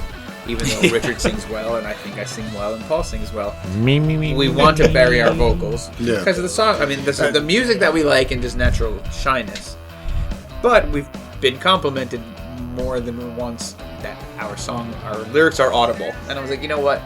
Let's play it up. Yeah. Let's be audible, and we will differentiate ourselves by having songs that are completely able to be deciphered. Good. But there's a lot of bands out there that feel like, as I said, like the bands that we're sharing the room with here now, like is getting more clean vocal and like, and not that you can't understand what Eric's saying in Van Huskins, but trying to have it more on top. and it's, I think it's been good thus far. Yeah, we always want to, especially Eric, wants the vocals buried. Sure. He wants to bury them, and he wants a lot of distortion on them. There's a lot of distortion on them. And I get that, but you have to, it's like John Bowman told me when we recorded the CD, he's like, you don't want people asking you later, what are you singing? Yeah. You want people to be able to understand what you're saying. Sure. He said, so you can't bury them too much. You've got to have them up there enough so people can hear. Yeah. So Eric fights against that quite a bit. Yeah. Now, this last time we recorded, Eric was very happy with his vocals, but Brandon like layered the distortion on it like heavy. Yeah. I actually had to get him backing off of my vocals. Okay. I was like, take it off. I was like,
Well, we actually were talking about going with Brandon before the whole COVID hit. Yeah. That's why we ended up going back to. I mean, not that we didn't want to go back to Catalyst or whatever, but we had talked, and I hit up Brandon, and he wasn't available till like now. Yeah. Like, and we were like, oh, well, we wanted to get in the studio and get these songs recorded. Before COVID And so killed us all. and so April, it was the first week of April, we were supposed to be in the studio, and then obviously at that point we were 2 to 3 weeks deep into shit going down. Our lives said no. Yeah. yeah. Yeah. Fair enough. But yeah, we thought about it. I mean, as I said, a lot of them, the production of your guys' last EP. So, I mean, and what a great title, too. Bless your heart. But, I mean, it really is. Like, being from the Northeast and, like, hearing that term of endearment, quote unquote. Wink, wink. It's great. But, Paul did air quotes. That was Eric's idea. I was like, what do you want to call it? He said, I don't know. I kind of want to call it Bless Your Heart. I was like, yes, let's do it. It's great, man. But yeah, so we were happy to go back with Rob and Catalyst, and it worked out really well. He does some great work. So yeah, he really does, and he knows his shit. Yeah, I mean, he's a good guy too. Yeah, everything I've heard that's come out there has been really good, and he's been recording for a long time too. So. Yeah, that he has. Did that last Flight Risk CD. He got his analog recording set up as well. He does. Wow, we didn't take advantage of that, but at some point, yeah. I'd like to do that sometime. Yeah, and he's quick and he's efficient. Like, I mean, we didn't spend. I mean, I know there's bands out there that will spend time going over each little detail, but we record everything live. Same here. And we didn't really do a whole lot of overdubs. Most of the stuff was vocals that we messed around with on this. We got lucky last time. We knocked everything out like almost first take. Yeah, Ben nailed the drums. It's great. And then it was just I got to fix a flub here and a flub there, Sure. and that's so we got really lucky last time, and that's I guess one good thing about we talk about how we're just a shitty punk rock band, but when we go to the studio, we're pretty prepared. Yeah, and so that's what we try to be too. If you want to record live, you kind of have to be. Sure. Otherwise, you're going to be there all day long, and it's going to sound like gotta shit. Go in with a purpose. Yeah. So totally, we totally feel that. But yeah, like I said, we didn't do a whole lot of. We just went in, tracked the songs, and then off of that, we didn't really do a whole lot more than that. As I said, except mess around with the vocals. So I was just telling Pete before we were assembled here that the songs as they're recorded, they are a little different than we've been playing them. Sure. And, and it's just because it's like, okay, well, what makes sense? And you come to this finality of, okay, well, what's the optimal thing? Yeah. And then some things happen in the studio. Say, oh well, that's pretty good, and you can double track vocals and you do some effects and things. Say, oh, that sounds pretty good, Sure. So studio magic. It's studio magic. Studio magic. I love studio magic. As you should. I'll look at Ben Everybody sometimes. should. Ben will be like, "What are we gonna do about that?" Like studio magic. That's right. That's exactly right. So put on your wizard Like, hat. watch what Brandon does right here. Watch this, and then Brandon will do it. He'll be Yep. like, see, it's fixed. It's all exactly done. right. That's exactly We didn't even have to right. re-record that. He fixed it. Yeah. Studio magic. I love it. Yeah. But I also like working with somebody that's got good ideas. Yeah. And as long as you're open to those ideas, as a band, a band goes into a studio with some great ideas. I don't really want to go into a studio with a producer that wants to put his stamp on it, that wants to make it sound like this is my product. Yeah. But I do want to go into a studio with a producer or engineer who's going to go, hey, why don't you try this? Yeah. And if it works, it works, and if not, so. Yeah. Yeah, and that's what we stepped into with Rob. I mean, that's exactly what he does. I mean, he records what you're putting out, and then he'll record whatever ideas you have, and then he'll take those ideas and say, "Hey, you want to do that with that, or do you want to do this with that?" So he's been good like that. He's like the fourth Sunday boxing. I don't know about that, but I can say that about Brandon, but then again, like John recorded us, and that was a damn good recording too. So I don't really want to have a fourth. We have a team that we work with. Sure. So you guys, I guess, describe your sound as grungecore, or at least that's Honestly, what I've read. Yeah. But You can I read? like how you put that.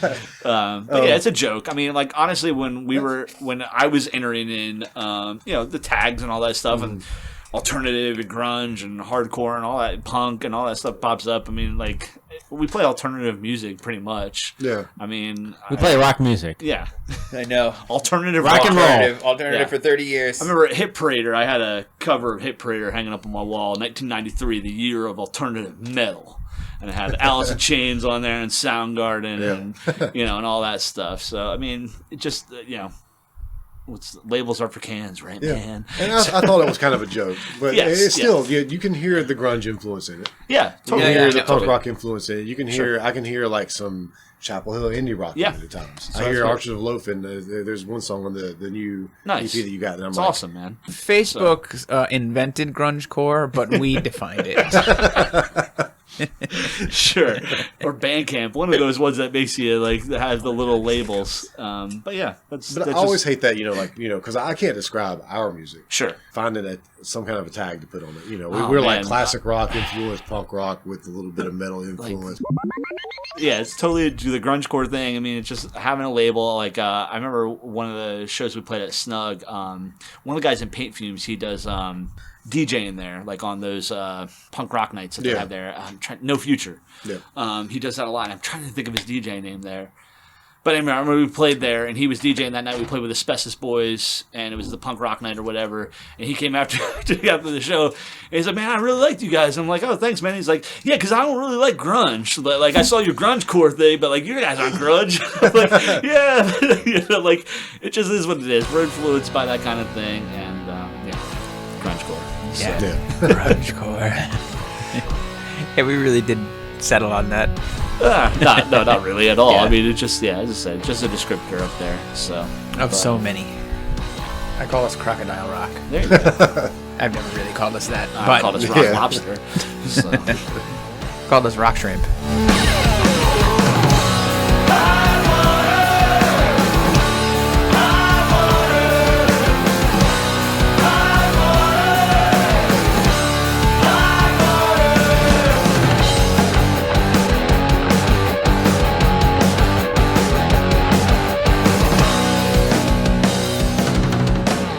So I've listened to the new EP a few times over the past few days. Nice. And I don't know the names. I mean, I know the names. Sure, I've seen them, sure. but Yeah. I can't put the name with the song because I've just listened to them while at work. It's really good stuff. Is there Thanks. like anything in particular about any of those songs that like you want to talk about? Because Honestly, I didn't get to listen to them in depth enough to be like, Yeah. oh, let me ask about this song or the lyrics in this one or anything. Totally. I mean, these two guys have wrote the lyrics fully on this one. I think I wrote the lyrics to like 2.5 songs on the last EP. Yeah, I Why are mean, you slacking on lyrics, Paul? That well, part's no, you hard. guys. I mean, it's only That's four the So songs. I on feel this like EP. if you're in a band, if you're gonna write the lyrics, then you better be prepared to sing them. Sure. And you don't sing lead on any of them. Well, the only one I wrote lead on was on Overextended, and I don't sing on that at all. So you guys take the work on that. And we both sing. Does it hurt? Does it No, hurt that you not wrote at the all. lyrics? Not at all. all. I'm the one that came in and was like, hey, I want you guys to sing it like this way. That's one reason But, why I never write lyrics. I'm like, I don't want to sing. No, actually, I don't mind singing. Yeah. Usually, if Eric wants me to sing, I'm like, if you want to write something, sometimes I'll write something and be like, this is what I wrote, but if you got something better, Sure. come up with it. I love doing backing vocals, so I like that. I mean, when I was in high school, I actually sang in a band. Then, but as I said, like my main project, I was playing drums. But yeah, I mean, I like singing. But these guys actually wrote the lyrics to the song, so I don't know if they have anything they want to say. Well, the first song is "Your Ghost," and that's about my dad died, and we worked together, and he was kind of a giant in his industry, and we all love our dads. Well, actually, that's not true. We don't all. Not everybody, but yeah, I do. Oh, that's good. And and it's really like there's lots of songs about missing somebody, and you can miss somebody in your heart, but then there's also shit's going south because somebody really is a figurehead of your life, and things like that. So this is kind of like I miss you, but really for real, this sucks. Yeah. Like there's some shit's going down, and just kind of almost like a lament. Oh yeah. Like, all right, we're gonna do our best type of thing. So it's reaching out to somebody who's again less an emotional and more like a yeah. So that's one song that I wrote. What do you have, Richard?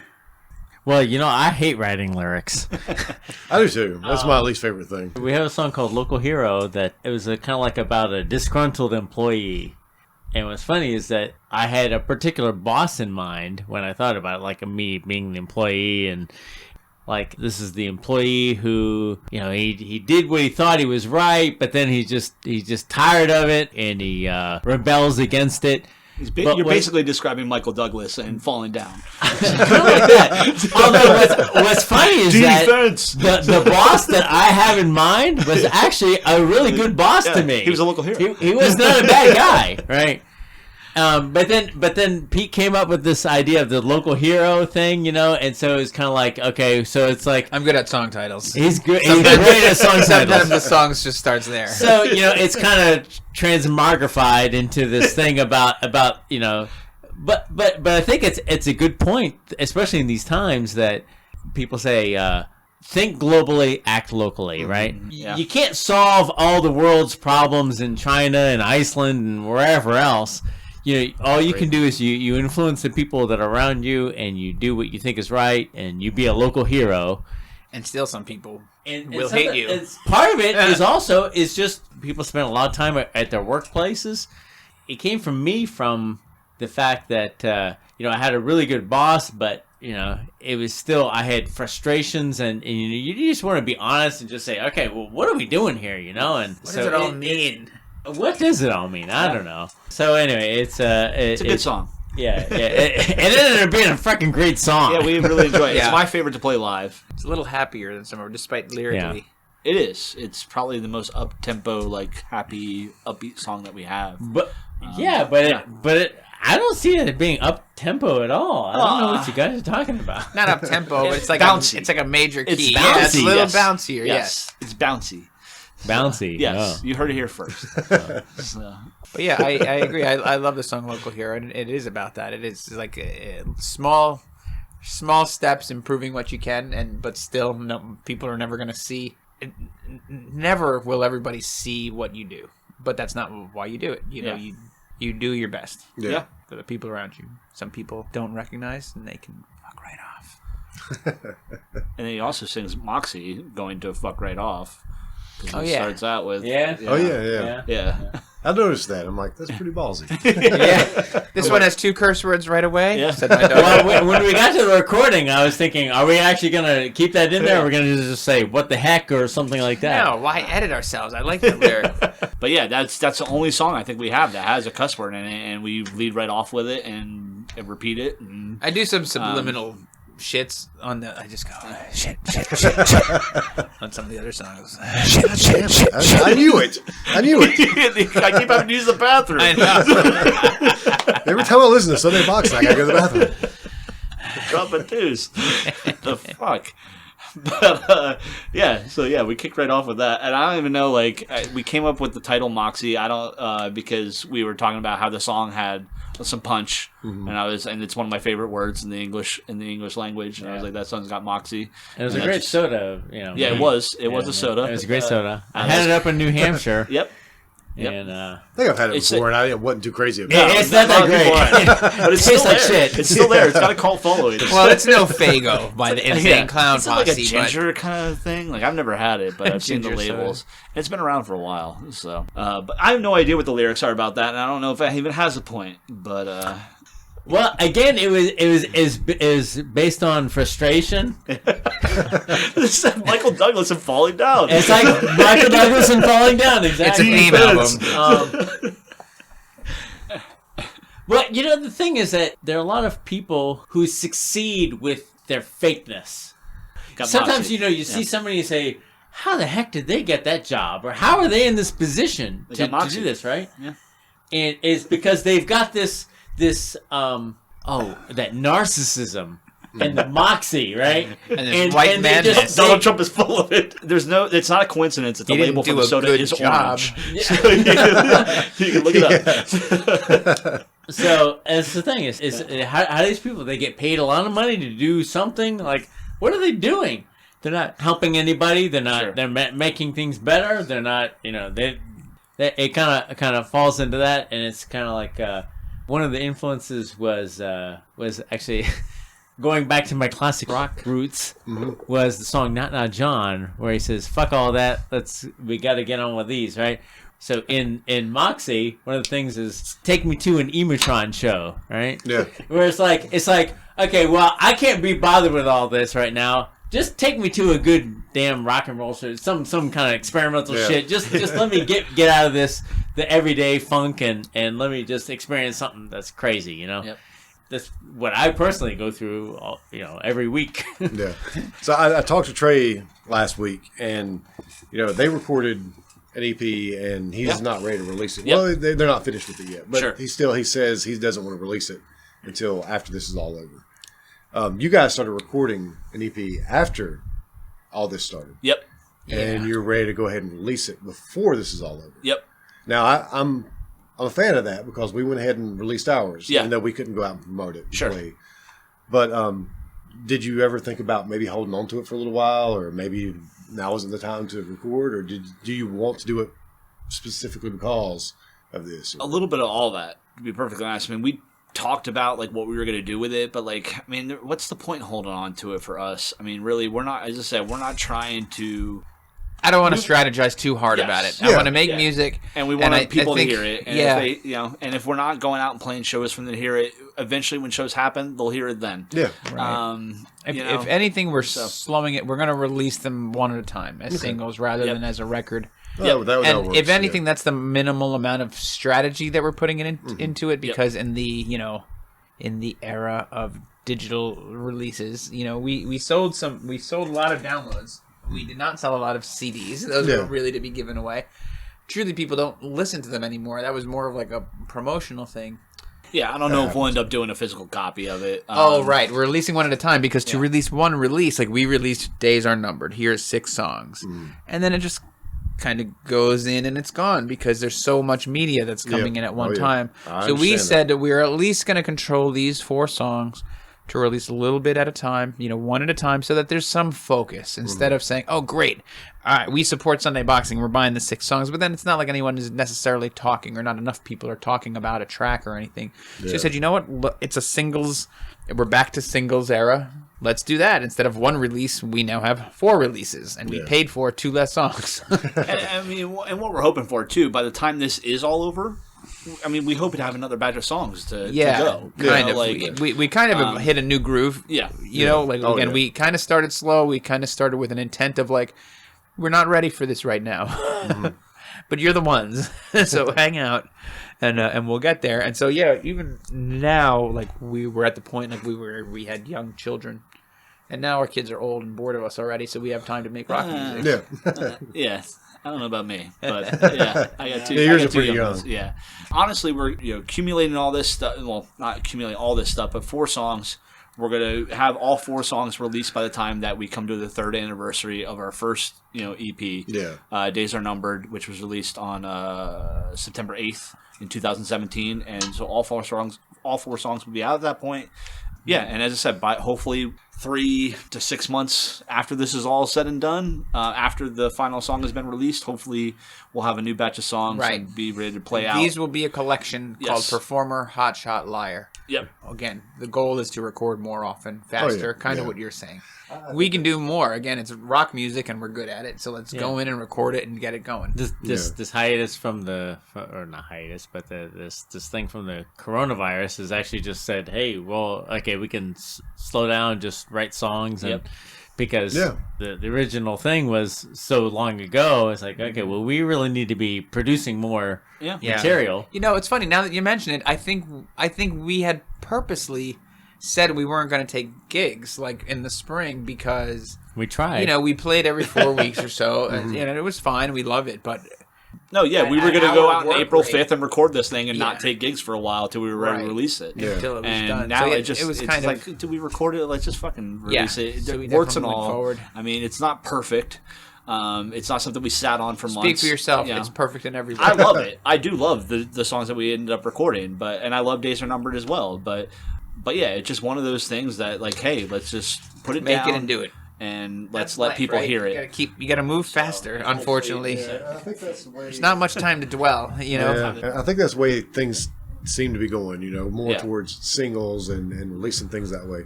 Man, I hope it doesn't stay that way, though. I hope it doesn't either, because I love physical media and I love a full album. I love a full album. Yeah, exactly, right? And it's like just doing that EP. We probably should have just held on to those songs and released them one at a time. Sure. But part of the reason was, me and one of my high school friend had talked about doing something, put down a cassette. Yeah. So we specifically recorded for that cassette. Anyway. Yeah. But there's that part of me that's like, okay, we released them all, like you said a minute ago. You release them all at once, and then it's over. It's over with. Yeah. Man, I really want to. Actually, I think what I want to do is I'm going to start recording them 2 at a time. Yeah. And we're going to start putting out 7 inches. Because I love that. And I've mentioned to you multiple times via either it's email or happen. text. But even and I even talked to you about possibly doing a digital EP kind of thing, 2-2, and then each one of us cover a song of the other band. I remember mentioning it to these guys, and because we talked about this even, should we hold on to this? Should we release this one as a single, and then hopefully maybe do a split with Van Houskens? Are they ready for that? Shit is so weird right now. There's no telling. Let's just fucking let's not worry about everybody else, because everybody else has their own thing going on right now, and let's just do us and just release the songs as we want to. Have all 4 out. Yeah.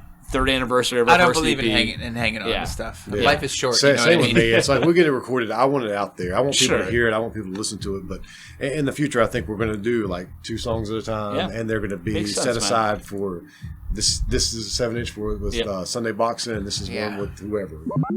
And honestly, I think the 4 songs that we recorded, I think each one is in its own thing almost. It could be packaged. We're going to package it together as an EP after it's all said and done. Yeah.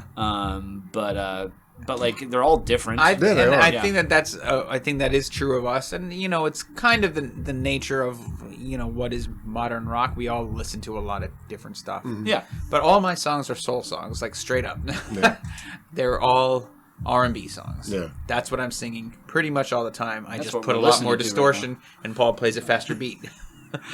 yeah, that's so. But that's just kind of where I'm coming from. Most of the time. Yeah, I was listening to it, and I was noticing how, because I was trying to think of reviewing it, and I'm going to have to sit down and actually listen to it before I do a review. But just kind of thinking about how each song was just a little bit different than the other song, the song before. And so, but all good, and all definitely sounds like Sunday Boxing. Awesome, definitely. That's sounds awesome. Like Sunday Boxing. You guys have a sound, and it's not grungecore. I don't know what it is. Well, you tell us, man. Seriously. And honestly, if you want to, honestly, I feel like run with that name because nobody else is using it. Run with that, and just this is what grungecore is. Yeah, sure. Had anyone else taken it, I would have been like grungecore. We've got to define this moment.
$20 billion to get back together with Sebastian Bach. And Yeah. Snake was like, nope. Nope. Just no. Like, I just don't like the dude, and I don't want to make music. I'm like, but you guys made such amazing music. He's like, don't care. He tried to remake Skid Row with like 3 different singers. Never happened, but still, he just couldn't bring himself to do it.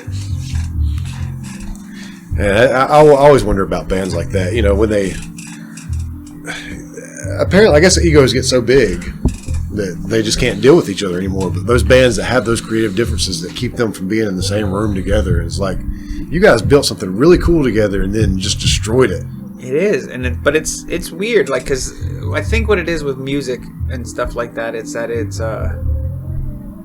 you're putting so much of yourself. It's sex. It's sex. Yeah. It really is sex. You know, and I remember the first time my friend Stu told me that, he's like, this is sex. I'm like, oh, you know, what do you mean? Because I'm a teenager, and he's like, what do you mean? It's you and 3 guys in a room, and you're all wiggling around to the same rhythm. I'm like, oh shit. Never really Once thought he about told like me that, I was like, okay. Yeah, it is, and that's kind of what it is. So again, not speaking for Skid Row, they got tired of having sex with that dude because for whatever money came in. Did you see Sebastian Bach's picture? That's what brought it up. It reminded me that my band Doublespeak actually recorded at Snake Sabo's studio, who's the leader of Skid Row, and he's a cool guy, and he, you know, was nice to hang out with him. He, you know, we were friends with the leader, they like were Hitler or Trump or what? They were just from our hometown. What kind of leader are you talking about? The leader of Skid Row. Yeah. He'd be a better leader of America, probably, because he did a great job on our record. This has been a Gabba Gabba Hunt media production.